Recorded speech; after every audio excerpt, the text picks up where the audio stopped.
Badmus. Badmus. Show some private section for me. Show some private section for me. Badmus. Show up by me. In pé o fẹ́ káwọn èèyàn mọ̀ pé private ló fẹ́. Torí orí ẹ tó gbálẹ̀ yẹn, orí ẹ tó pé yẹn, ó máa pé. Ọmọ ke máa ń pọ́n lé bá expect tẹ́lẹ̀.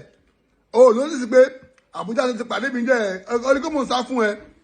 Ó ní kó mo mọ̀ kó sọ pé mi sá fún ẹ lọ bèèrè ẹni tó sọ pé pé Lege kò mọ̀ bí ti Lege wà. Àwọn sọ fún ẹ pé Lege sá fún ẹ lóòótọ́. Ó ti yẹ fídíò tí màá ṣe l'Abuja ṣé mo post yẹ àbólórí burúkú ni ẹni Eniola ọ̀dẹ̀ ni ẹni. Fídíò tí màá ṣe l'Abuja ṣé mo post Eniola wo bí ó ti kọlẹ̀kùn o. Ó ti kọlẹ̀kùn èèyàn dẹ̀ máa kọlù ẹ.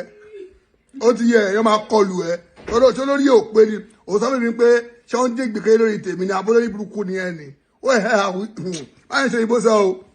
But ẹ bá fẹ́ mọ̀ nǹkan tó ṣẹlẹ̀ ẹ lọ subscribe sí Lege Miami TV olórí burúkú ni ẹ lọ gbọ́ ń bẹ̀ Eniola ìwọ Eniola Badmus ìwọ wúlé bàǹtù wọ́n tẹ́ pèsè ní ráǹkì ni wọ́n tó ní ráǹkì tẹ́lẹ̀ wọ́n tó ní ṣéèpù ká yẹ kọ́ríkọ́rí kan dáa.